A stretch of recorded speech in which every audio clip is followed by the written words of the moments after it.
What's up guys, welcome back to Nick's Fishing. Now before I get into today's video, I just gotta say thank you so much for all the recent support.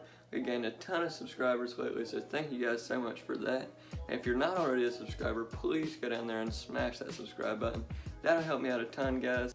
And if you do end up enjoying this video, please let me know by dropping a like and comment down below as well. But anyways, now I'm gonna go ahead and talk about today's video. So in today's video, me and my cousin, we actually went kayak fishing at a pond. We've been to a ton lately. I caught a 4-pounder and several 3-pounders there already this year. And there's been a ton of bluegill pushed up shallow lately. I don't know if bluegill are bedding around this time of year. I really don't know anything about bluegill fishing too much. So I decided I would throw this little crankbait right here.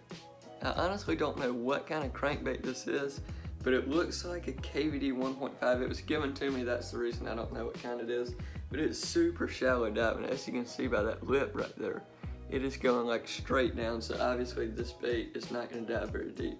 Now if it was a long bill that was angled kind of like this, instead of a short one like this, it would be diving a lot deeper, but this one does not dive very deep, which is actually a good thing because I was fishing up super shallow with it. I was just fishing around like the edge of weeds and the edge of like brush piles and stuff like that, bouncing it off brush.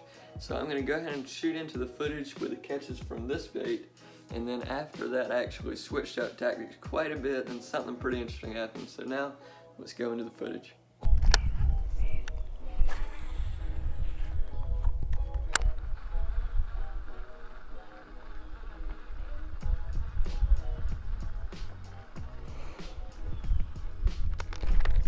Oh, right there, guys. That was like my 10th cast of the day, and one picked it up right in front of me. That thing hit it hard. Got daggone water in my eye.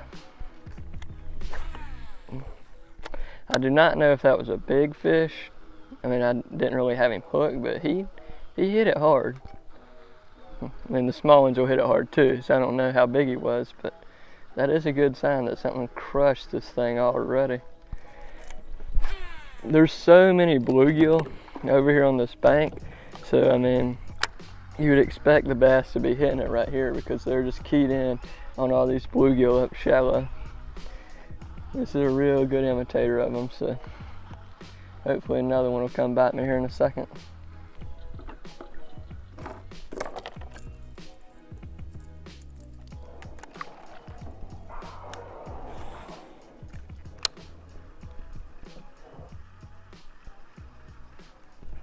There's one right by the boat. Oh, about a 1-pounder. Oh, I barely hooked him, guys. I'm trying to be careful so I don't get a treble hook in my hand.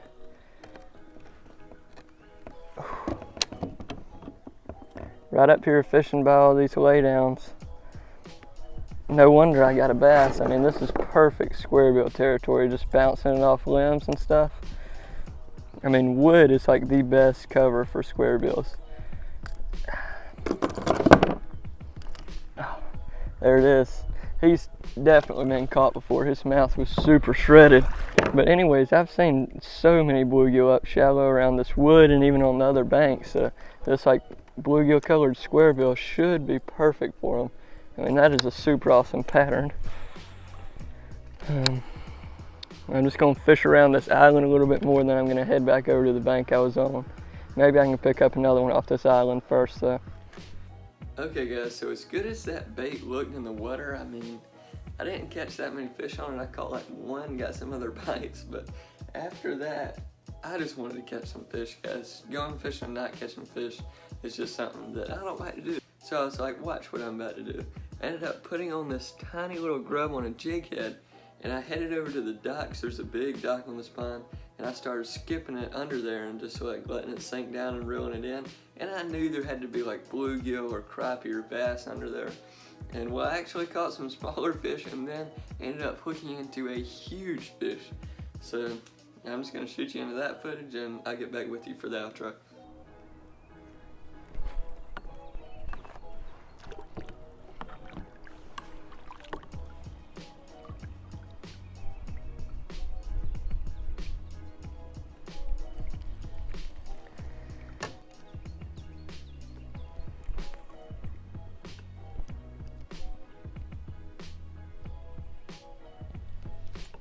There's something. Ah, it's a bluegill. Wow. I knew some kind of panfish would be up here under the dock. Just put on this little crappie grub. Got a bluegill. I've got bit every time I've skipped up under right there, under the little walkway headed out to the dock, so they might be schooled up. I'll make one more cast under that little walkway, and then I'm going under the main dock. Which the main dock I have a pretty good bit of confidence in. Because docks are a great spot for small fish. I mean, really any fish could be under here. There could be a 10-pound bass under here right now. But bait fish also love it. Yep. Oh my gosh. That's not small. That's not small. That is not small. Oh my gosh. It's a bluegill. Dude, that is a slab of a bluegill. I thought I hooked into a pretty decent sized bass. Wow. That sucker put up a fight. Oh my gosh. Whenever I felt that thing running, I was not expecting it to be a bluegill. But fish number 3 of the day though.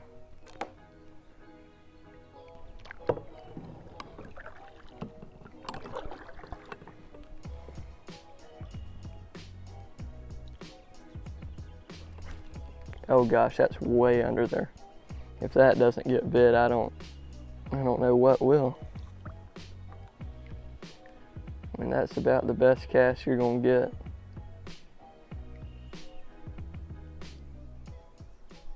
I'm getting tapped.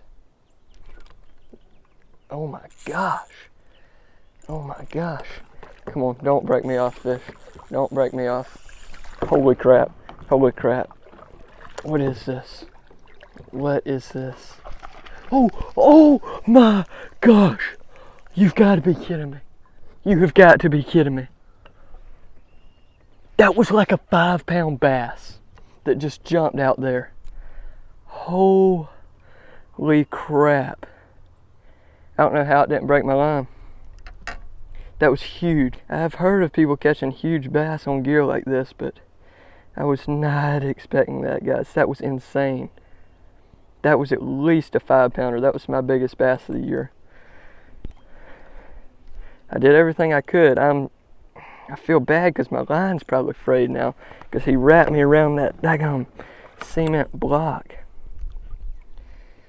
Ah, that stinks. That was a huge fish. Oh, and I am not leaving this dock for a while, guys. If there's fish like that under there, that is so tempting to just sit here and fish all day.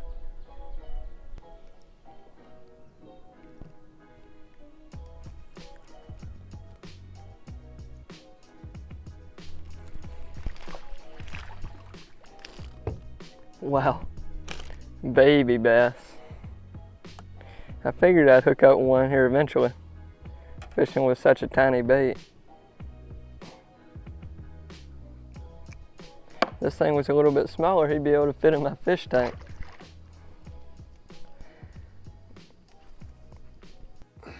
Guys, it stinks whenever you lose a big fish like that. Now, I knew it was going to be almost impossible to catch that fish because I was using ultralight tackle. I had 6-pound line, and the second the fish bit it, he wrapped me around like the post in the water. So my line was bound to get frayed and just snap off any second, like before he jumped off. So I wasn't too mad about it because I knew just the odds were not in my favor. But that stinks, guys. And you can't even really see it on camera. You can definitely tell he's pulling hard. My drag wasn't extremely loose, and for him to just start ripping at that shows something. And I saw him jump up. You heard him jump. It was just ridiculous.